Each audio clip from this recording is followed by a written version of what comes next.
done playing and pretending, don't forget some songs, and don't forget to do some language. Still with potato head. So we can take potato head and do row the boat. So you have your student hold potato's head hands, and they go row, row, row your boat gently down the street. Merrily, merrily, merrily, merrily, life is but a treat. So you can always change the words, but again, using potato head in more of a creative language and joint attention way. You can also go with ring around the rosy, and you go ring around the rosy, pocket full of posies, husha, husha, we all fall, boom, down. Again, we are looking at fun ways to entertain our kids and use a toy that could be boring, like potato head, but could be also lots of fun if you stay creative and innovative. You can go with head and shoulder, which is a perfect way to do with potato head. So you go head and shoulder, knees and toes, knees and toes, knees and toes, head and shoulder, knees and toes, eyes, ears, mouth, and nose. You can even go with hokey pokey. You put your right foot in, you put your right foot out, you put your right foot in, and you shake it all about. You do the hokey pokey and you turn yourself around. That's what it's all about, and so forth. So fun way to actually engage your child and make a use of potato head as much as possible. Another way, if your student or your child already has a good repertoire of language, you can do some fill-in. So you can do something like achoo goes there, and they'll say nose, and you go open close, let's go sleep, and close our, and they'll say eyes, up and down, I'm jumping on my, and they'll say feet.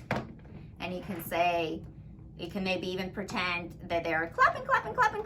It's like, go clap, clap, clap, clap. Goes the hands. Everybody, ears open. Listen to the teacher. Open your ears. So again, fun, silly ways to engage your kids with doing fill-ins and also identifying some body parts. So we're going to continue with potato head again, but this time we're going to try to teach our little guys, girls, instructions, following very simple instructions while identifying also body parts. So you can do it in several ways. One way to do it is simply to instruct them, put in the nose, and they will pick up the nose and put it in.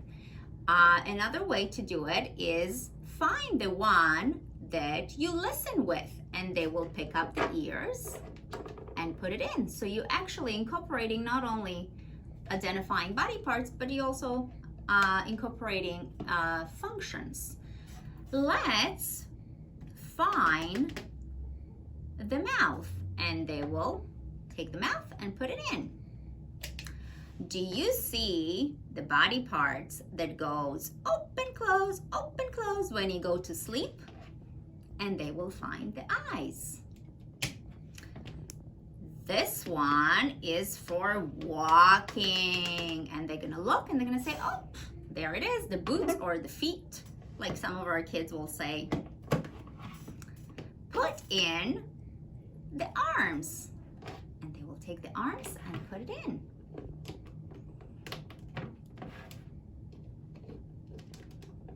Take the hat and put it over the head, and they will take the hat and put it on the head. And that's another way of using potato head, by following instructions in various ways. So we're going to demonstrate another way of using your potato head, and that is for communication. As I said before, some of our students are quite capable in using a very extended language, and some of our students are pretty much an early learner, so they might use a single word. They might use an augmentative device like PEX or their iPad. They might even just use gestures, and that is pointing. But everything is acceptable as long as we are building joint attention, as long as we are building opportunities for our students to communicate. So a student might say, mouth.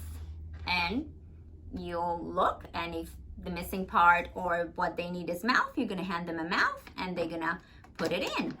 A student that doesn't have language might be doing this, and you say, you're right, Johnny, you need your eyes, and you'll hand them the eyes and they will put it in.